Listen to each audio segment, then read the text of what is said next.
When we make a purl stitch, our yarn is in front, and we're going to come through the loop from back to front. Wrap the yarn up and over, bring the yarn right back through and off.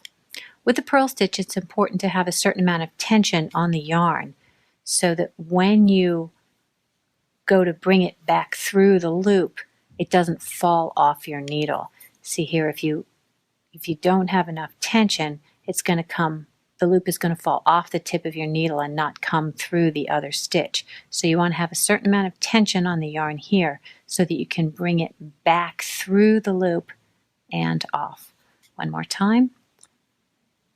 Under the fence, catch the sheep, back you go, and off you leap. If you carry your yarn in your left hand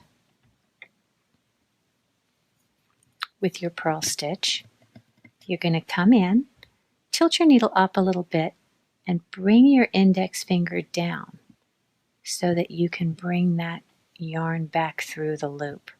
So under the fence, see the yarn is over top of the needle.